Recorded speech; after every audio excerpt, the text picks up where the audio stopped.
Gina.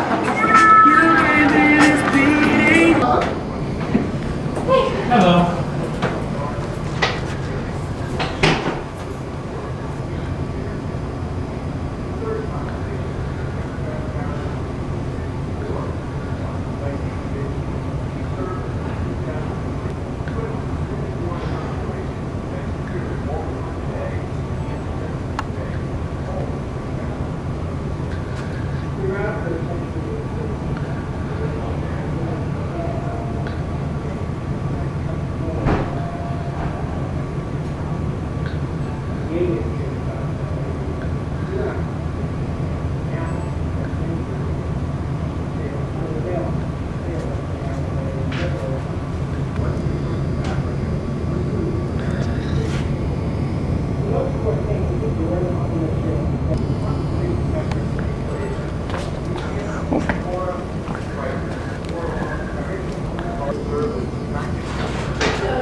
As you take the tickets back, on the table here is a little card. It's got some general history on the ship and a few measurements, like its length and things like that. Listening tours are available over here if you guys want.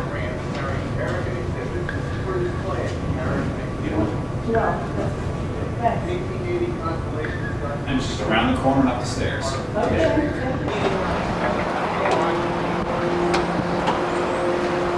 The upper deck of the USS Constitution. I know. That doesn't matter.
The bow. Now we're going towards the stern.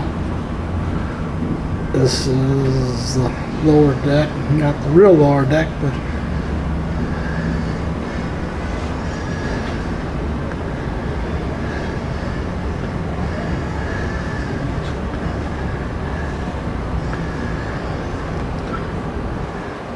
you can see a line of cannons on the side of the ship. There's a water pump here to drain the bilge. This is the pantry.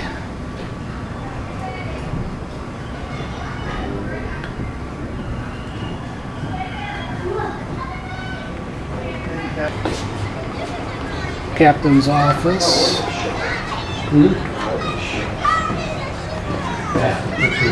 Beans, a lot of beans back there.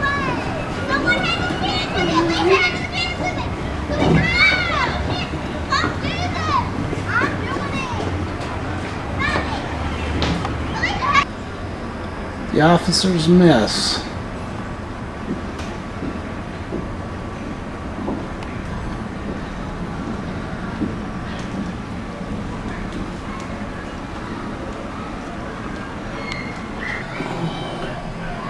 There's a bathtub and also portable potty.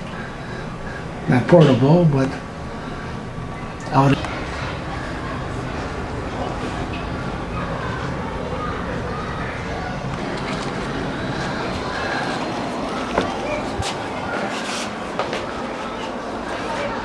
The captain's stateroom.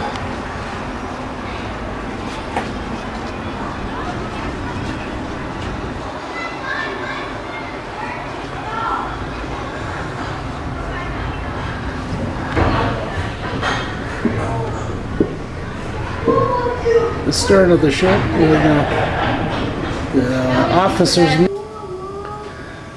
Some of the officers' quarters.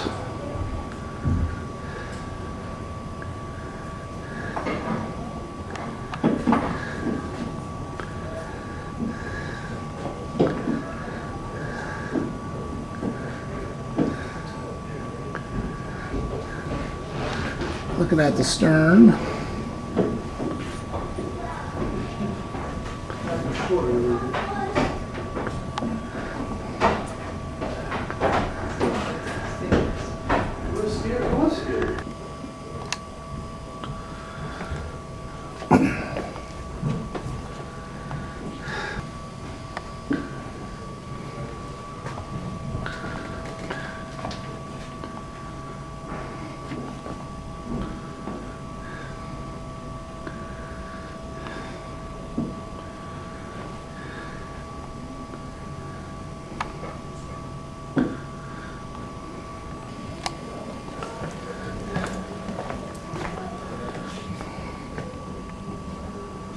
Second lieutenant here, it also goes up to the fifth lieutenant with different duties.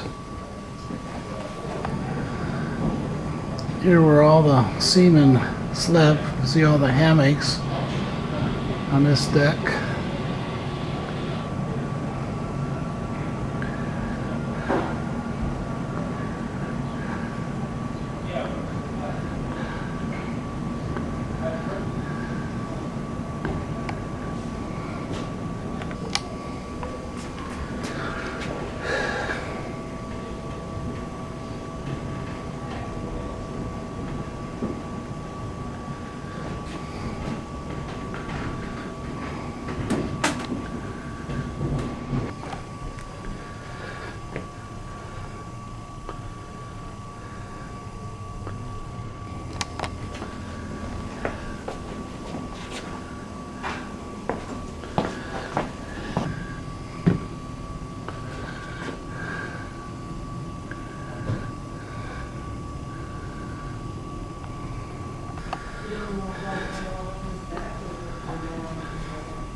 We're in the bowels of the ship.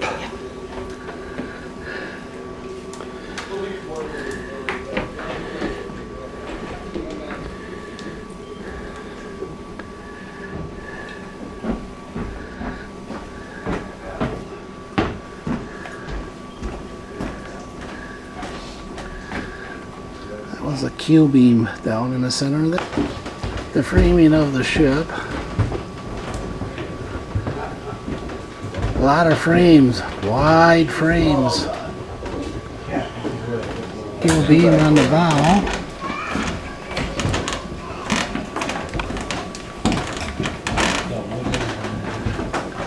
Remember a story about how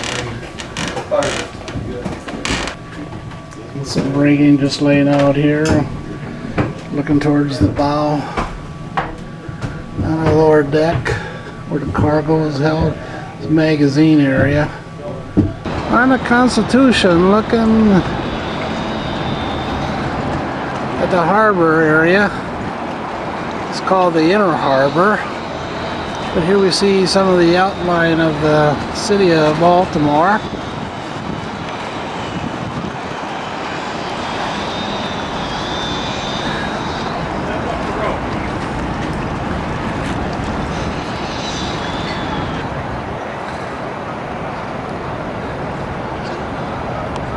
This is Baltimore's Inner Harbor.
That's the ladder we came down to enter on the stern.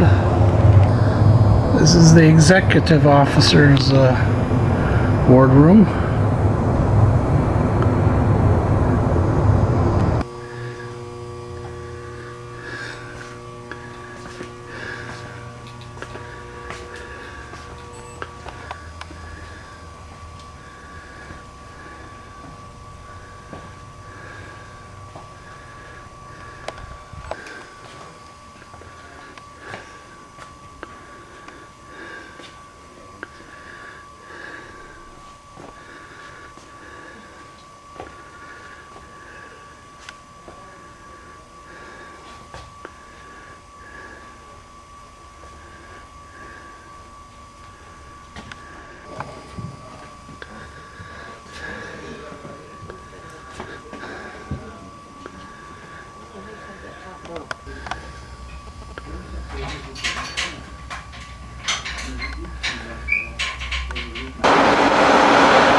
The wheel hulls.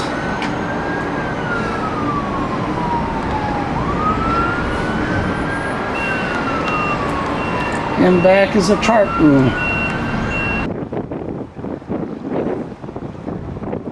Down here at Baltimore Inner Harbor, we just left seeing the U.S. Coast Guard Tanny. There's the Tanny coming up.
Engineering systems.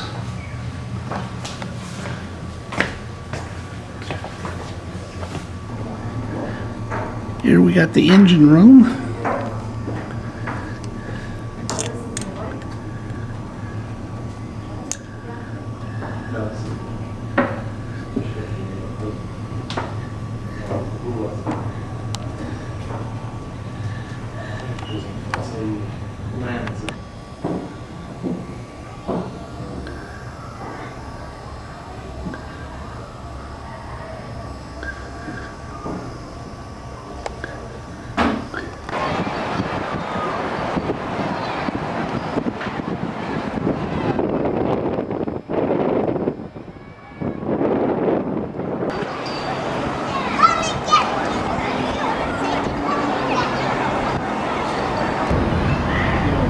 This is the wheelhouse.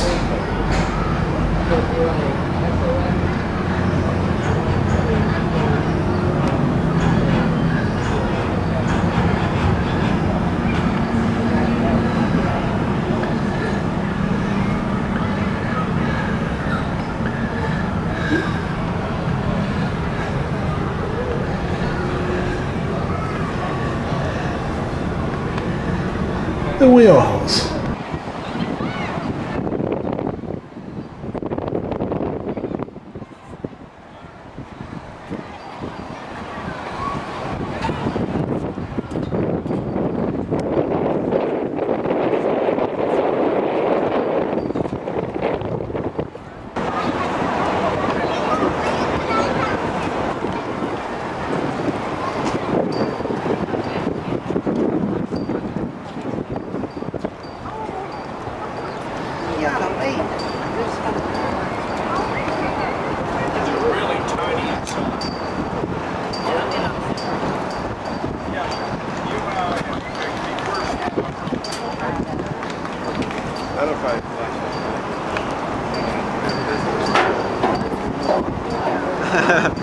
Like if it feels it's too bright.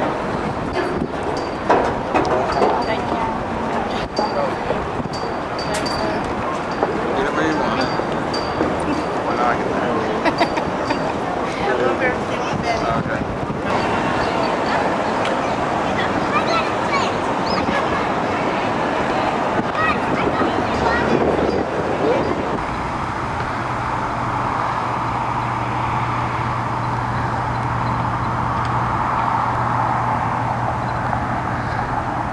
Entrance to Fort McHenry.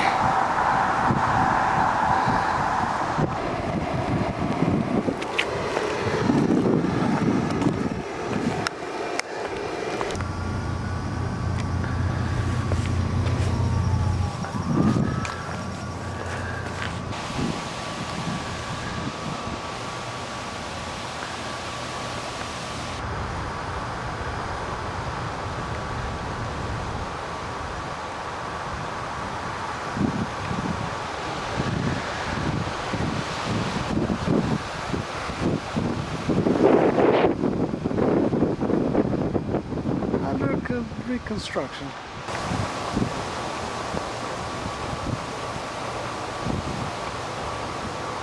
Fort McHenry.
Entrance Fort McHenry.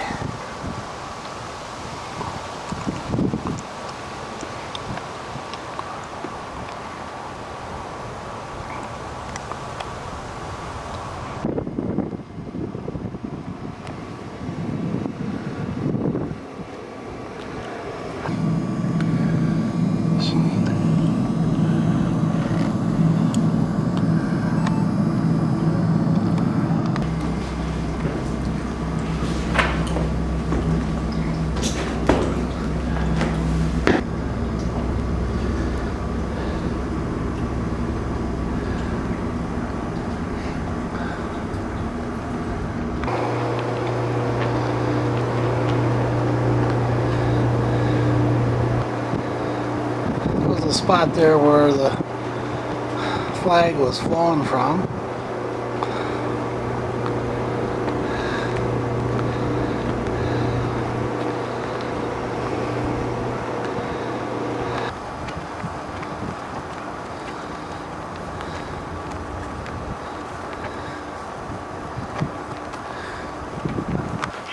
Soldiers of the United States Corps of Artillery, the regular garrison of Fort McHenry, occupied this room, a single-story building in 1814. The second floor and porches here today were added in 1829. At daybreak, with the playing of reveille, the men readied for the morning inspection on the parade ground located just outside. The room furnishings are few, typical of military life in the early 19th century. 4 soldiers shared a bunk, on which their names and numbers are inscribed, while a sergeant had a separate bunk in a corner of the room. 2 circular gun racks in the middle of the room provided storage for their muskets and equipment, while a shelf on the wall was for the soldiers to store their uniforms, hats, and knapsacks. The wood trim, like the window frames, is painted yellow, denoting their branch of the service, the artillery. The fireplace at one end of the room provided warmth during cold winter months, and a place to prepare their daily rations of soup and bread. When the British fleet approached in September of 1814, in hopes of recreating their victory capturing Washington 2 weeks earlier, additional soldiers may have occupied this room. Crowded conditions indeed for the soldiers who would defend Baltimore and Fort McHenry from the British. Little would they know that within days of their great victory, their efforts would become part of our national heritage, through the words of Francis Scott Key.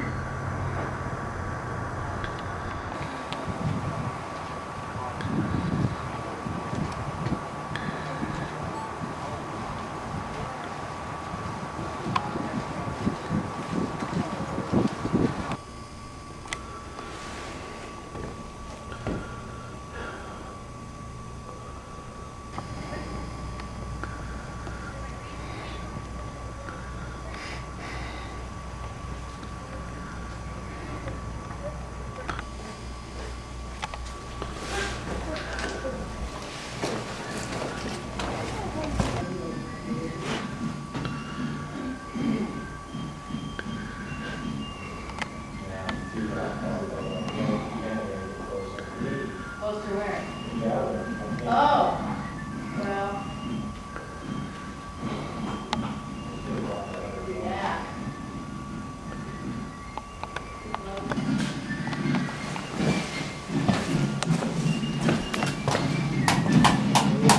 Comfortable than that enjoyed by the enlisted men. Armistead's wife, Louisa, and their 2-year-old daughter did not stay here, as they had accommodations in Baltimore. Armistead and his command had not only survived the battle, but had inspired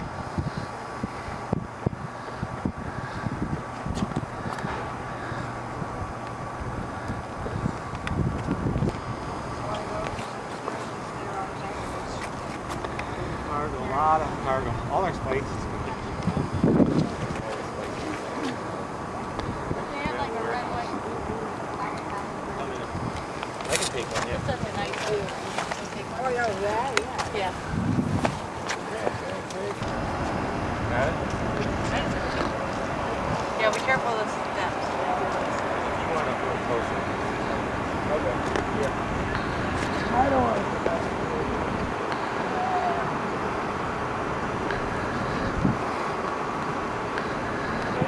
That's where the British came up the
We're open until 4. It's raining. Okay, thanks.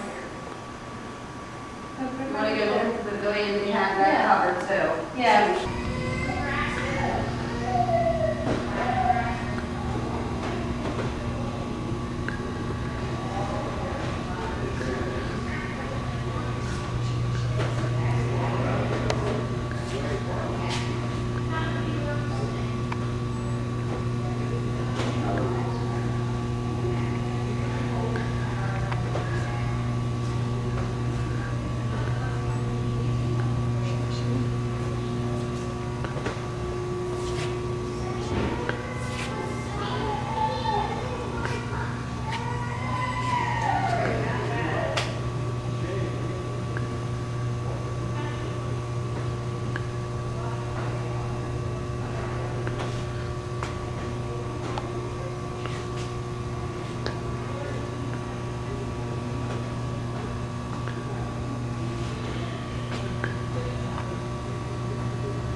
What do you want to say? You get it? Here, now will you take it? I'm a little, yeah, I'm a little concerned about.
I'm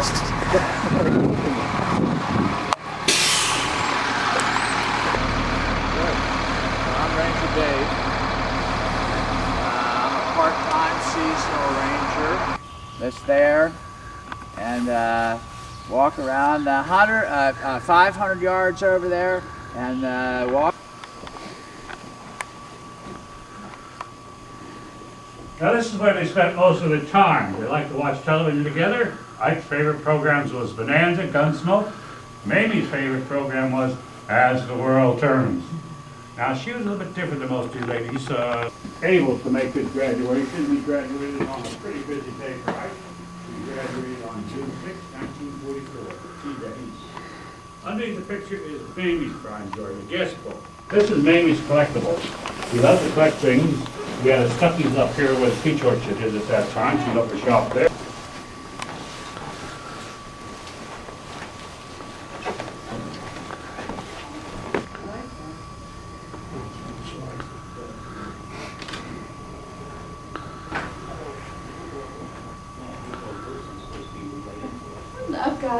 group for you. Oh, Just three.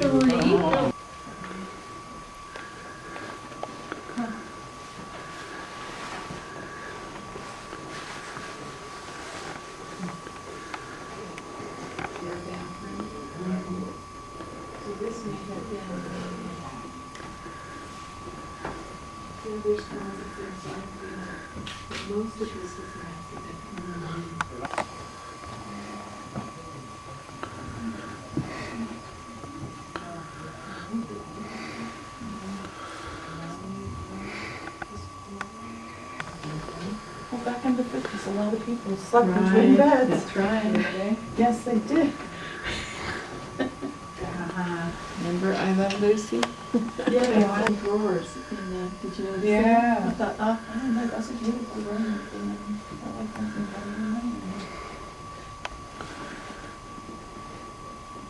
I don't think film writer.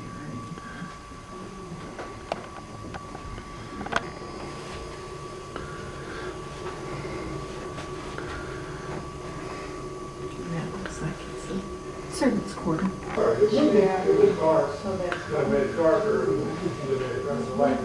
Three, four, yeah.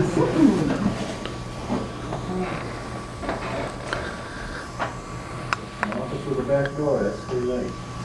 So when he had a heart attack in 1910 for a while, with that studio couch that's in there, that he was on, there's a bathroom in the back corner there that he could use. And his staff thought it would be nice if they created this room into an office for him. Thank you. I should have asked who else didn't have one. Hello. Thank you.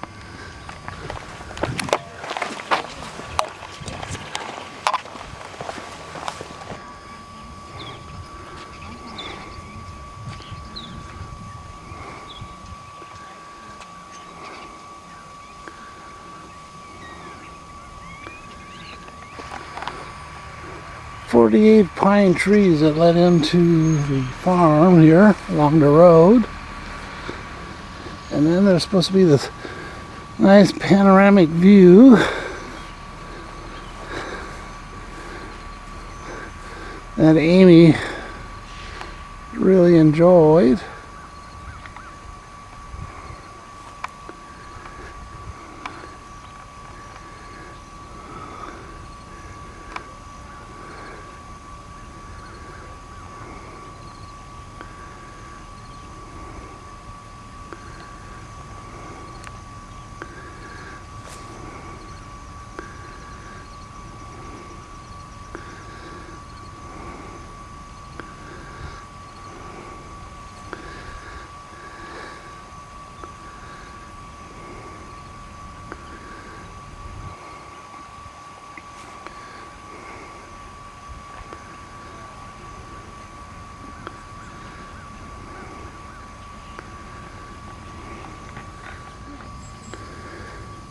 We're heading towards the farm too now.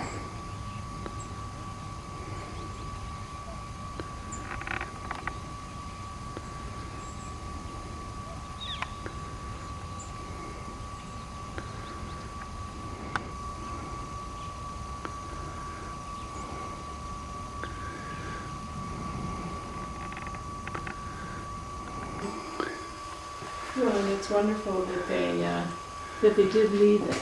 Yeah. To the United States. Yeah. Yeah. Because we didn't have to. Finally, I'll take your picture because No battles had ever been fought in the North. They were all fought in Virginia, basically. So the first time the war comes up here, and the people who lived here, one lady wrote in her diary, she said, "We heard the Southern soldiers were nearby, but we did not feel compelled to evacuate." And she writes later, "After all, how bad could it be?" And she's going to find out in the worst possible way. And so we'll talk about the townspeople throughout the tour, because as I said, they're instrumental in helping what's left over. Let's say we all lived here. We lived in the basement.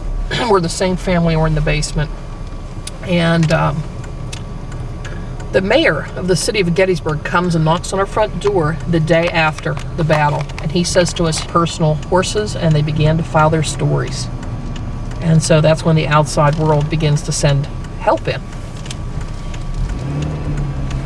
I mean, on average, the regular little person living here, you would have at least 10 people to work on, and of course not everybody's capable of that. There are children here and older folks who just can't go out and haul these people back into their homes. So they actually brought them into the homes because there was no hospital of any sort. So no, if it has a roof out here, it's a hospital. That's the rule. Barn, could be a cow barn, doesn't matter. In some ways, you would like to be in a private home because it's just a little bit more sanitary. But barns and churches and the courthouse, they allowed for more operations to take place. And they would put the surgeons in these bigger buildings. And a surgeon was considered good if you could cut your leg off at the thigh in 7 seconds or less here. Yikes. Because they do have anesthesia, but it only keeps you out for about 2 minutes. And he's got to cut you here to locate him and take him home, or put him in the soldier cemetery. Let's say your son is from Virginia. Those fellows were dumped in mass graves, because if you can imagine being in a town, what else you can do? They don't leave the armies behind. They leave. Yeah. They go. So it's a practical. They can do what they need to do, and then people can come out on the actual field. You also feel how this land is roly-poly. Oh, yeah. That's the reason the battles fought here. It's the way the land looks. It's perfectly set up for it. We tell kids on bus tours, Gettysburg's like a Ruffles potato chip, one ridge after another. And it really is. And you need those ridges for cannons and for soldiers. Look down the road, you might be able to see a light just turned green way out there. Yes. That's 2 miles away from us. So this is a good perch. By the way, always let me know if you would need a restroom. We have Rolls facilities everywhere out here. Even if you don't see one, we have them. So be comfy. You know it's cold sometimes? Ooh, the caffeine kicks in. Oh, yes. So he's going to hit Harrisburg and then move east and hit Philadelphia. He thought, I want to travel through. Lee and his army won most battles because they got on high ground and made the other army go up, do the uphill battle. To the hill now. See the second statue from the left? That's Buford. Now look what happens to that pedestal as we get closer to it. See how it goes away? Yeah, you're done. Yeah. So you're down here. Now the leader of this first group of 10,000 men for General Lee, his name was Harry Heath. He's looking, the sun is blinding him. Look at the ridge to the left. There could be 40 million people up there. You don't know. But at this point, General Heath starts to shoot at the militia. They begin to shoot back. This goes on for an hour. You would think General Heath would say to himself, they're really good. They're not leaving, you know. Usually locals are scared, you know, in front of an army. But they're not getting out of the way. And he thinks, well, I'm supposed to go into town and get that information and supplies for Lee, but I can't get past them. I think what I'm going to do is divide my men, and I'm going to go around this little roadblock. He's got 10,000 men. And I hear you say it. As soon as you divide, you're weaker. Yep. So Wasn't little. Exactly. He should have stopped and said, I better send a note to the boss and ask him what he wants me to do. And Heath was asked later, why did you do this? He said, I didn't want to bother him. Yikes. I was new and I didn't want to bother him. So right here, the Southern Army splits in half, this first little piece of it. We're going to go with the men that go to the right first, because they're going to find out the hard way, not only who's up here, but who's coming right behind them. Does that make good sense so far? Yeah. Tell me if I'm not making sense. No, you're making sense. In fact, that they haven't lost yet. You know yourself, when you're on a roll, you get a little sense of invincibility, you know. I'm doing good. Yeah, nothing could stop me. And moreover, the Southern men love Lee. You know, they'd do anything for him. And by the way, when you're on the battlefield here, when you see a fence, that kind of fence was there in that spot. When you see the woods, they were that tall and that thick. This is trimmed to be the way it was. When you see an orchard was there. And you don't think about it, but I'll put the little things that make the soldiers miserable in your head right off the bat, because we're all concerned with bullets and infection and everything else. But the last thing that a soldier would want to see in the Civil War is what's right around us, because it's an obstacle. What do you think it is? And their first leader was a man named John Gibbon. He said, you know what, we're going to show those other guys what Westerners can do. And he drilled them mercilessly. I mean, made them go through practice like nobody's business. He made them dress differently. They dressed in long officer coats, even the regular man, to kind of give them a sense of self-respect, you know, to pump them up a little bit. And they wore these tall black hats with black feathers. They got so good that in a battle before Gettysburg, it's called the Battle of South Mountain, a Union general looked up to the side of a mountain, saw these guys hanging on by their fingernails, still fighting against him to help us reconcile with one another. And they said Gettysburg is being that magnet. People are going there. It's, you know, it's got a modern style to it. The newest statue is from the year 2002. And I think we'll probably always, because people do come here, that still pull toward this place. Now you can see the strength. He's at rest up there because there's no reason we need to kill each other anymore. We're not going to go attack our own people ever again. By the way, many years ago, we learned that President Kennedy had been here the year he was assassinated. He came on a tour, got out and looked at the statue, was fascinated with it. He was struggling with his international woes like all presidents. This was the start of the battle at Gettysburg here.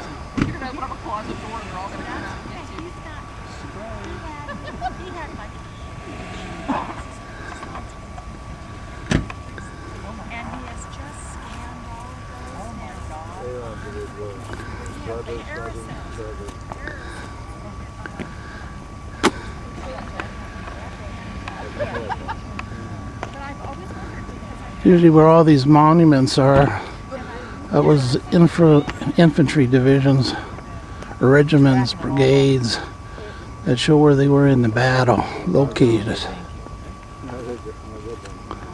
Okay, is there any more? And it was November 18th, the same year of the battle. They just get ready. Come on now.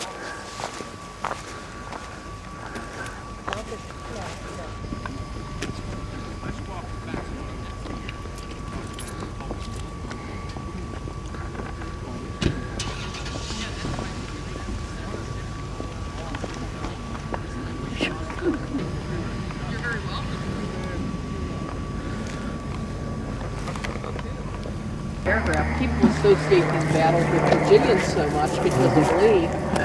Most of the Southern troops here were from North Carolina. Most of the troops here on the battlefield for the North are from Pennsylvania, but most who were killed here are from New York. He always liked to sneak in a real person, and on this battlefield you were not allowed to put a person's likeness on a statue unless he's a brigadier general or higher in rank. But he didn't want to follow the rules, so what he did, the man holding the flag, that's actually modeled after Orrin Smith. He's the man that designed the Confederate Stars and Bars. So he said, go ahead, make me take it off. It's in bronze. It's too late now. In those other battlefields. You can see the ridge you're looking at directly across from us is called Cemetery Ridge. Well, we're on a seminary ridge for the school. And they're parallel, just like the potato chip, as I was saying. If you go to your far right, you see two sort of miniature mountains. Mm-hmm. The one on the left is cleared a little bit. That's called Little Round Top. It's about 4 miles away from us. Now, originally, the Union Army was stretched from Little Round Top to Cemetery Hill, which is where the woods are to the left along the ridge. When Lee and Longstreet were here, they couldn't see any of them. So they sent a couple of scouts to go up to Little Round Top and take a look. And the scouts came back and told Lee that there were only 2,000 Union troops right over the lip of the hill right in front of it. Nobody passed that red barn with the 3 white peaks on it. And Lee couldn't believe it. He said, wow, they must not have rushed up here from Maryland. They couldn't see past that red barn then? Oh, you couldn't see anything from here. But the scouts said, well, they're from the red barn to the woods. They're right over the lip of the hill. Oh, okay. That's where they are. They did it in 4 hours here. Wow. They ran it. They got here to be very different. That's how they made the mistake. By the time the Southerners attack in the afternoon, there's going to be 92,000 up there. So you would think Army assigned to cover Little Round Top. He's got 12,000 soldiers. He doesn't like General Meade, his boss. He's a political general, this fellow. He's a wealthy man. He's from New York. And he says, Not that that has any bearing on today. And he, A few of those there. he's a congressman, Round and top. there's a road on this side of the hill. He wants to be on the road because the road leads to one.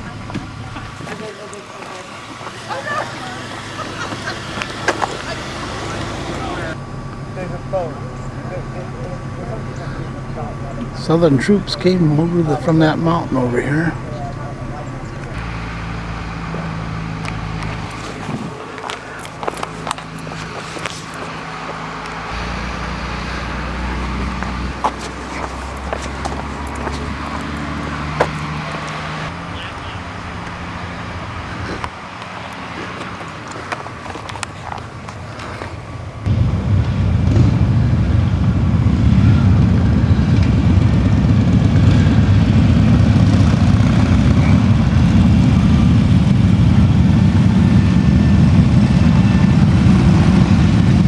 Up wounded, all 4 feet down.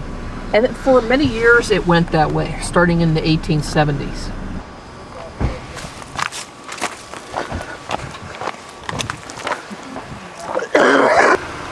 Little Round Top.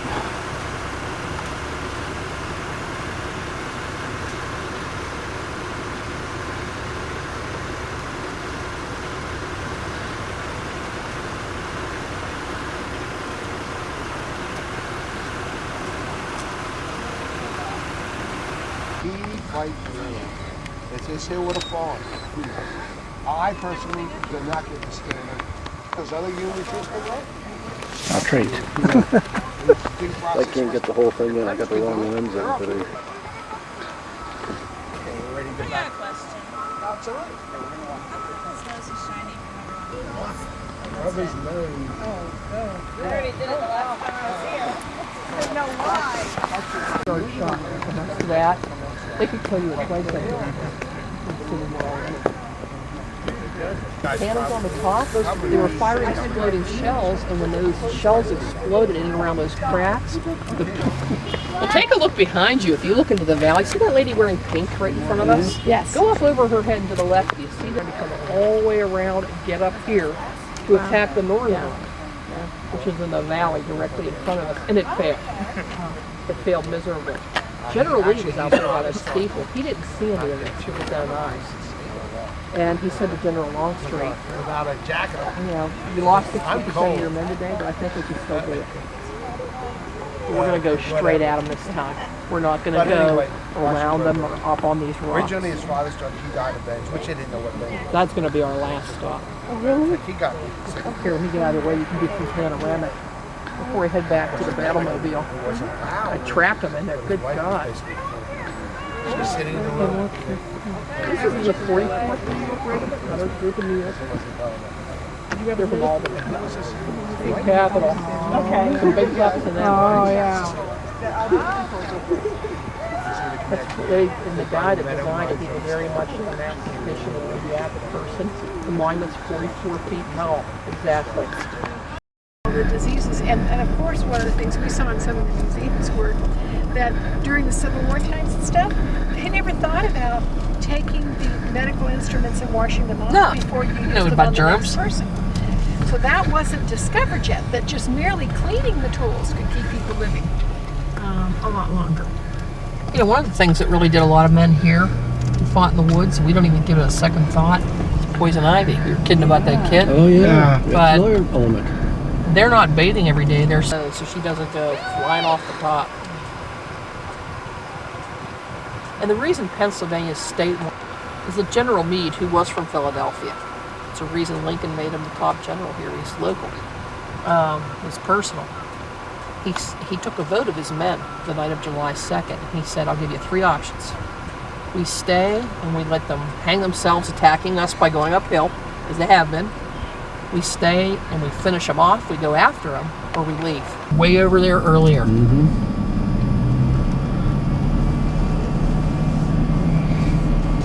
And on the right, you're going to see the equestrian statue of George Meade, looking like Clint Eastwood and General Lee, way over there to the far left. If you're lucky, punk, come on up. When I was a child, you weren't allowed to walk on the grass to the left. It was considered too sacred. Because that's where this battle was won. Okay. I'll be able to get out here very briefly just so I don't get yelled at going back. Get back a little bit too late. Oops.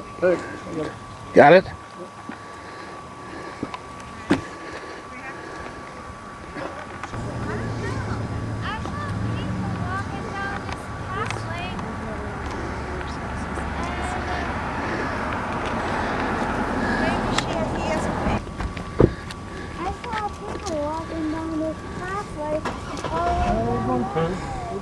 The 13,000 men coming right at you. And indeed, they actually broke over the wall right in the corner. Let's come up and see the California Regiment. This is them right in the middle. Okay.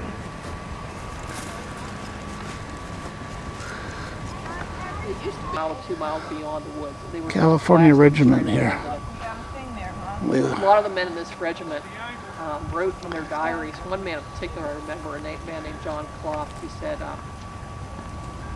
as they were coming toward us, he said, how can you shoot a guy that comes towards you like that? Because you had to, you know, it's us or them. Just rocking and running is probably just Rocking around, you would just see them coming right at you, and they got narrower and narrower, and they got up over that wall right in the corner. We call that the bloody angle on the battlefield. But it was not enough. It just simply wasn't enough. And it was said that Lee was in the woods over there. He watched it fall apart. And as the men who survived it walked back toward him, he went up to every man and said, "You did a great job. This is all my fault." But you can't imagine a commander in this era doing it. Ever. It was all my fault. And he said the long street, I just lost people. Look at the top. So they call this area California Regiment?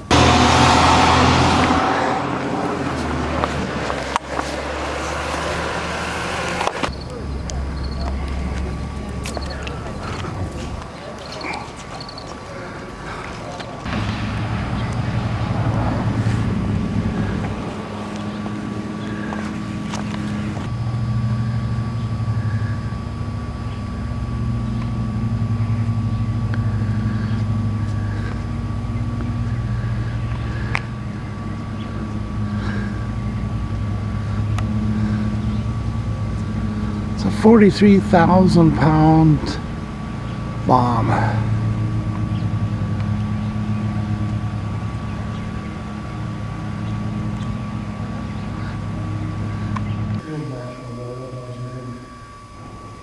He might be a British officer. He looks like an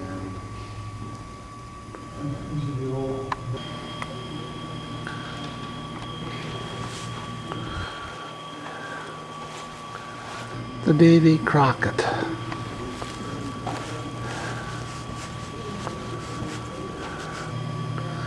Steel pots.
Man-portable rockets, spigot launchers, anti-tank rifles,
Here we have some tank barrels.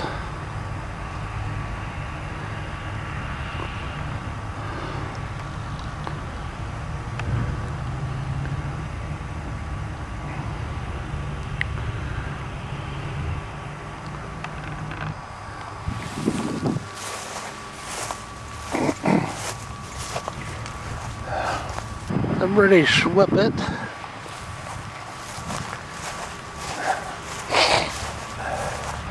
British Vickers, medium-sized tank. Japan, medium-sized tank. Japanese tank.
The British Matilda tank, less tracks. German medium-sized tank. United States Grizzly, it's a mine-clearing tank. Soviet Union T-34 tank. Italian medium-sized tank.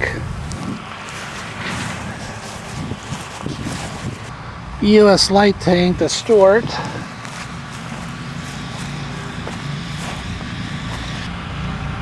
Great Britain, the Grant. Great Britain, a heavy tank.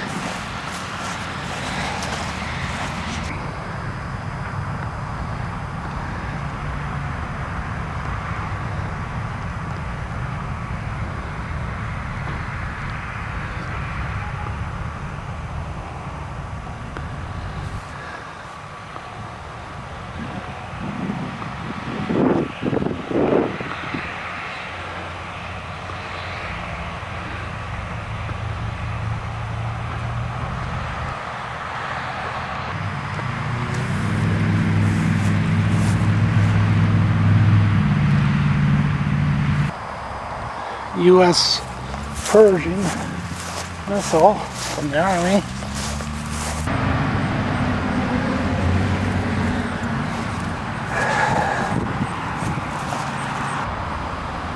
This is a U.S. Army 16-inch gun used in coastal defense.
Italy, self-propelled gun.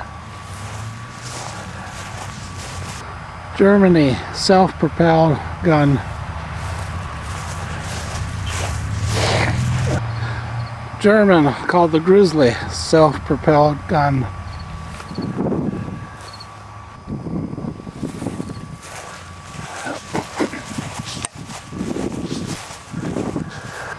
Soviet Union, armored personnel carrier. German, self-propelled howitzer. Italy, self-propelled gun. Less tracks.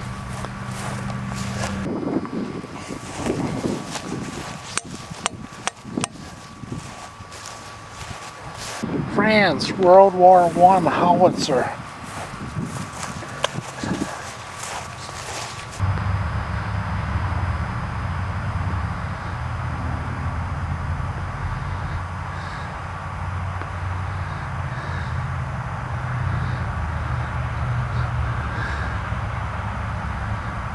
That's the driver's compartment up here. U.S. Army No. 5 tank.